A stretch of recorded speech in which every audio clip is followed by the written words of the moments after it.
Wir haben euch schon mal ein Video gezeigt, wo wir beim Opel Astra K die Lautsprecher austauschen und die Türdämmung vornehmen. So, und jetzt seht ihr schon, der Kofferraumdeckel ist offen. Was verbirgt sich da wohl?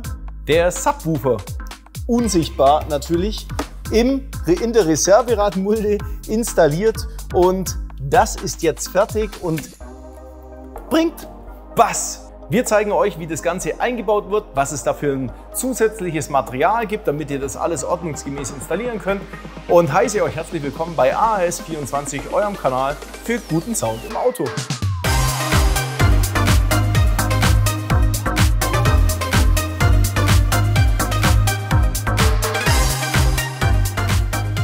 Dann erzähle ich euch jetzt die Geschichte vom Subwoofer im Opel Astra K Caravan. Das Fahrzeug, das hier steht, für das können wir sprechen. Wenn ihr eine andere Gehäuseform vom Astra K habt, schaut mal bitte in den Kofferraum rein. Ich denke, das müsste ziemlich genauso ausschauen wie bei dem hier. Zumindest müsste einfach vom Umfang her eine Reserveradmuldengröße haben, damit der Drive 10 BRA da auch reinpasst. Die Maße findet ihr natürlich alles im Webshop. Und wenn wir schon dabei sind, alle Artikel, die ich euch heute vorstelle, findet ihr unten im Videobeschreibungstext als Link direkt dahin, wo ihr das auch kaufen könnt. Fangen wir mal an. Also unser Drive 10 BRA, ein Aktivwoofer mit einem 25 cm Subwoofer, Bassreflexöffnung und integrierter Endstufe, die wir jetzt auch gleich anschließen. Das Ding macht richtig Tiefbass, der geht richtig schön ab, ergänzend zu unserem Lautsprechersystem, wo wir schon ein Video drüber gemacht haben, weil wir haben in dem Astra K auch vorne und hinten sogar Lautsprecher gewechselt, die Türen gedämmt, und das Resultat daraus aus neuen Lautsprechern auf dem Autoradio angeschlossen, also kein separater Verstärker. Das war schon mal richtig gut. Also wer das erstmal versuchen möchte und mal reinschnuppern, da habe ich euch auch den Link im Videobeschreibungstext zu diesem Video. Jetzt ergänzen wir dieses Fahrzeug mit unserem Aktiv-Subwoofer, der auch eine Fernbedienung mit dabei hat, eine Kabelfernbedienung, die wir noch installieren müssen, und eine spezielle Verankerung, die wir jetzt so gebaut haben, weil wir brauchen hier tatsächlich eine M12 Gewindestange und nicht die Gewindestange, die im Set von unserem Subwoofer grundsätzlich dabei liegt. Die hilft uns jetzt da nicht weiter. Ich zeige euch das gleich. Es gibt den Stromabgriffsadapter PPAC52A. Damit gehen wir auf die Radio-Basiseinheit vom Opel Astra K, um das Signal für den Subwoofer abzugreifen, damit der das Musiksignal spielen kann, was aus den Lautsprechern auch rauskommt. Das ergänzen wir mit unseren Molex-Adaptern, also der nennt sich hier ISO Amp Connector, also ISO Amp Connector, und zwei entsprechende Molex-Verlängerungskabel MO 2.75 0 GW und das MO 1.2 075 GW. Gibt 4 Meter Anschlusskabel für bis zum Subwoofer. Naja, das verlegen wir gleich zusammen. Und es gibt ein Anschlusskabelkit für die Stromleitung, der heißt bei uns V10 BMW. Der heißt bloß BMW, weil das ist für Fahrzeuge, die die Batterie bereits im Kofferraum haben. Das heißt, wir haben hier 2 Meter Massekabel, 2 Meter Pluskabel und nicht ein unnötiges 1 Meter Massekabel und 5 Meter Stromkabel für alle Fahrzeuge, die die Batterie im Motorraum drin haben. Also V10 Kupfer BMW, so heißt das Teil, auch unten im Videobeschreibungstext. Da ist dann auch ein Sicherungshalter mit dabei und ein paar Montagehilfen. Und wir bauen das Ganze jetzt mal ein. Die Basiseinheit unseres Autoradios ist hier unten drin versteckt. Damit ihr da ordentlich drankommt, habe ich jetzt für euch mal das Handschuhfach wegmontiert. Das ist allerdings auch bloß mit 4 Schrauben. 1, 2, 3, 4 und die 5. verbirgt sich hier drin. Die müsst ihr lösen. Die macht ihr mit einer Simner Nuss auf und könnt es auf die Seite legen. Also 2 Schrauben verbergen sich übrigens hier drunter. Das Fach oder diese Verkleidung muss man halt an der Seite wegklippen und dann kommt man an die Schrauben dran. Also alles relativ easy. Wer sagt, ich möchte mir das auch noch sparen, das Handschuhfach wegzubauen, dem kann man sagen, man kann diese Abdeckung, die hinter dem Handschuhfach hier eingeklemmt ist, auch selber wegmachen, und man kann von unten reinkriechen und den Stecker tatsächlich auch wegmachen, wenn man das fühlt und sich das geben möchte. Jetzt habe ich euch den PPAC 52A schon vorgestellt. Das ist der Opel-Adapter. Der ist jetzt hier, der besteht aus 2 Adaptern. Für unsere Verwendung brauchen wir nur den mit dem grünen Stecker und dann können wir hier dieses Massekabel, das den anderen mit verbindet, einfach durchtrennen. Das braucht man nicht bei uns und wir isolieren das da dran, machen das wieder sauber weg. Und jetzt haben wir ja da unten drin den grünen Stecker und den können wir jetzt adaptieren. Stecken wir den hier drauf und jetzt haben wir wieder den alten Stecker. Den können wir jetzt wieder da einstecken, wo das Radio gerade angesteckt war. Jetzt haben wir unsere ISO-Stecker und jetzt kommt unser ISO-Amp-Konnektor und der wird jetzt hier zwischen reingesteckt. So. Und jetzt haben wir auch einen ganz einfachen Abgriff gemacht von den vorderen Lautsprechern auf unseren Subwoofer-Signalausgang. Wir haben jetzt Front, rechts, links, Plus und Minus als Lautsprechersignal. Da haben wir die Verlängerung. Und das Kabel können wir jetzt unter der Schwellerverkleidung bis nach hinten legen. Hier sind die Clips an der Seite angebracht. Die können wir jetzt dementsprechend nach hinten immer weiter lösen. Jetzt können wir auch gleich von hinten weitermachen. Und zwar die Sitzbank, die hängen wir hier ein bisschen aus.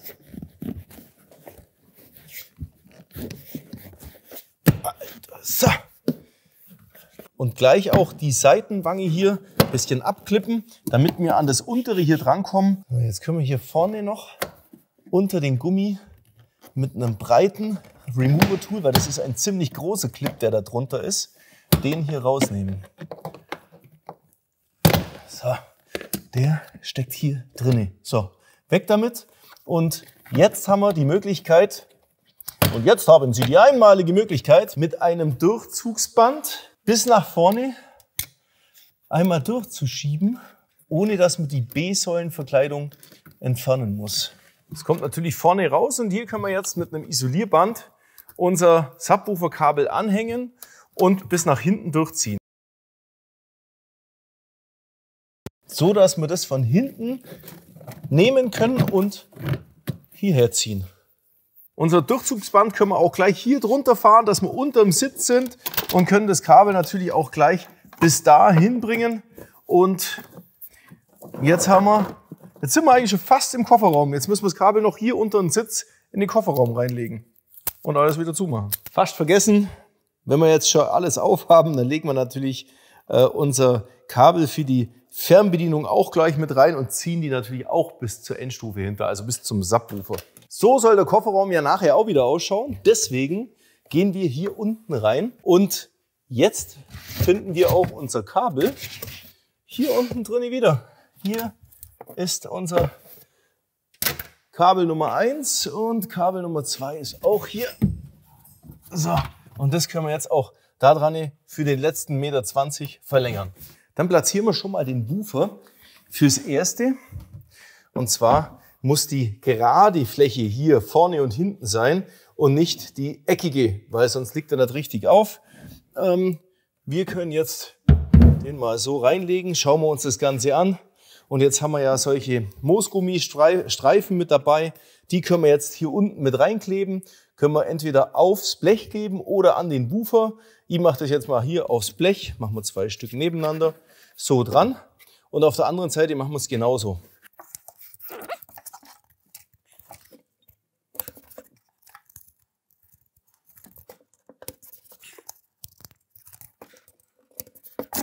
Jetzt machen wir den Woofer noch mal so rein und legen den dahin. Ah, jetzt liegt der auch gleich viel weicher.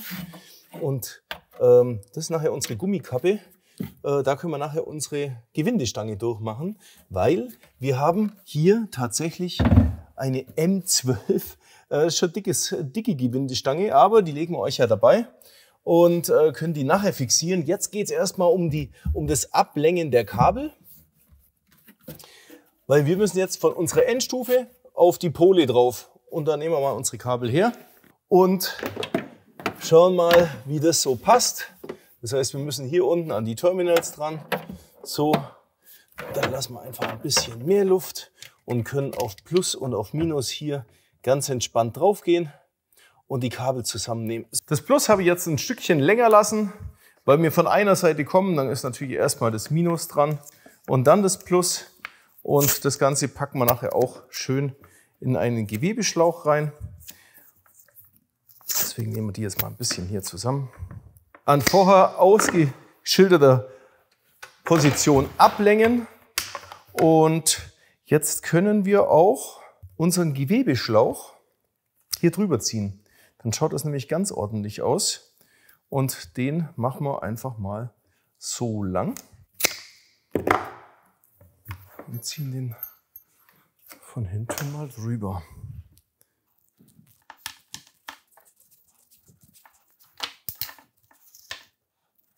Dann können wir die Enden vom Gewebeschlauch entsprechend noch ein bisschen isolieren, damit das beieinander bleibt und an der Position bleibt.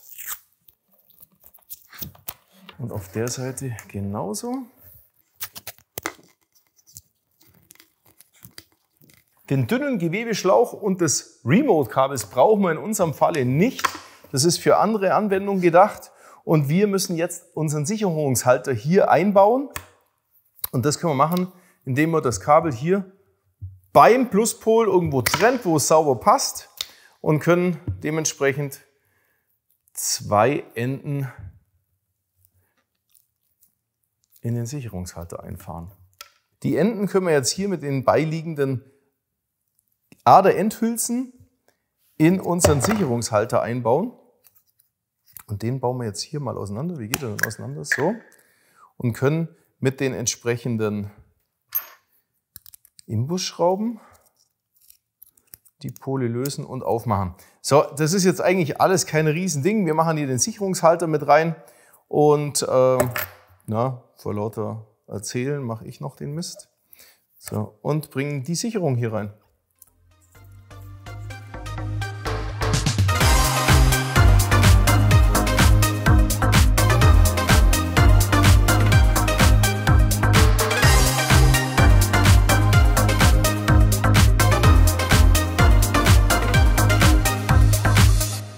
Hier nehmen wir jetzt eine 40 Ampere Sicherung für unser 10 Quadrat Kabel.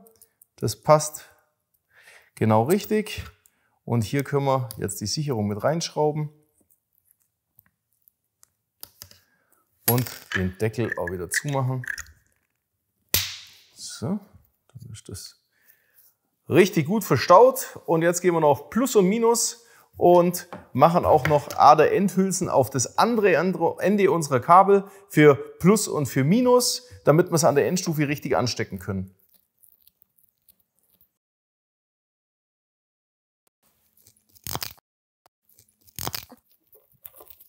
Mit unserem Powerkabel wären wir jetzt soweit fertig.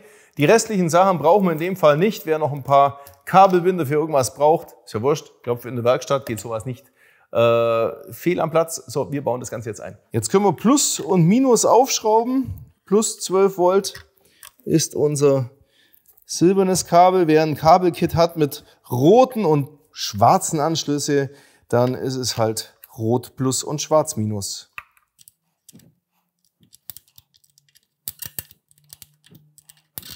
Hier an diesem Molex-Anschluss stecken wir jetzt gleich unseren Stecker wieder mit dran. Das ist der Sound. Und die Cinch-Eingänge brauchen wir in dem Fall nicht. Wir haben hier einfach mal direkt den High-Level-Input benutzt von unserer Endstufe. Was wir jetzt noch hier haben, ist die Buchse für die Fernbedienung. Das können wir hier anstecken. Und jetzt können wir noch das Gain hier auf und runter regeln und ein bisschen an unsere Soundanlage anpassen. Oder auch die Frequenz, wer eher die klopfigen Bässe mag, macht es ein bisschen weiter auf. Wer es dumpf mag, macht es ein bisschen weiter zu. Das kann jeder für sich selber so ein bisschen raushören und sagen, hey, komm, ich lasse es so. Und auch nicht unbedingt den Gain immer auf Vollgas aufdrehen. Das gibt gar keinen Sinn manchmal, weil wir hier High-Pegel reinfahren. Das heißt, hört euch das erstmal an, ganz nach unten gedreht, dreht das Radio so weit auf, wie ihr das so sagt, okay, hier ist jetzt eigentlich Maximum erreicht mit unseren Lautsprechern. Und dann fangt ihr erst an, den Subwoofer ein bisschen aufzudrehen und hört mal, okay, jetzt ist aber auch genug. Und damit haben wir auch eine gute Dynamik. Das hier, der Phasenschalter von 0 auf 180 Grad, ist übrigens immer auszuprobieren, weil man nie weiß, mit welcher Phase laufen die vorderen Lautsprecher zum Subwoofer. Also hier gerne einfach mal ausprobieren. Klingt euer Gesamtbass mit den vorderen Lautsprechern im Fahrzeugraum besser auf 0 Grad oder hat er mehr Druck und klingt besser bei 180 Grad? Da gibt es kein richtig und kein falsch. Probiert es einfach aus. Und jetzt können wir das ganze gute Stück hier reinmachen, indem wir aber erst unsere Gewindestange hier jetzt reinschrauben. Die Gewindestange dreht ihr so weit rein, dass die gefühlt unten an der Mutter gerade wieder so ebenbündig ist, dass hier Mutter, die angeschweißte Mutter und die Schraube hier gleich sind. So, und jetzt können wir nämlich den Subwoofer von oben drauflegen.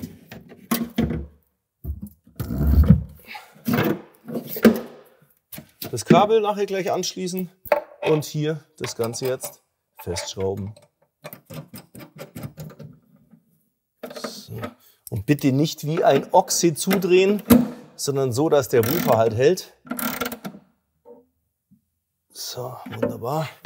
Und jetzt ist er fest und kann nirgendwo hinfliegen. Jetzt haben wir hier am Minuspol und am Pluspol entsprechend 2 Verschraubungen, die wir nutzen können, mit einer 10er Nuss unsere 2 Ringösen dort zu befestigen.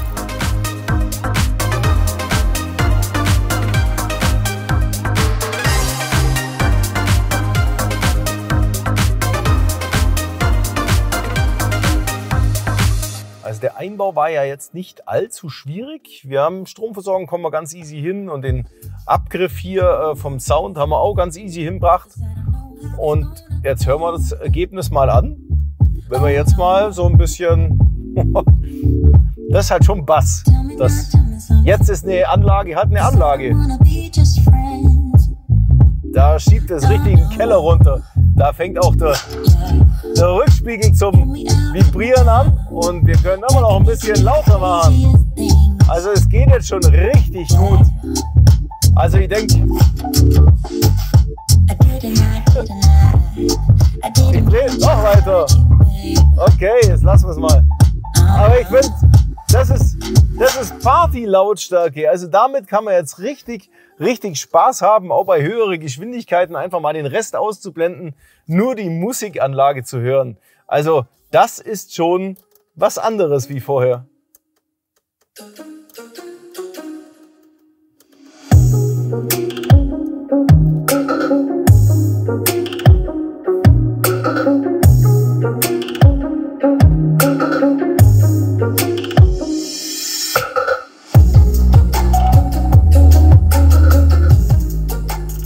Also es ist einfach fett.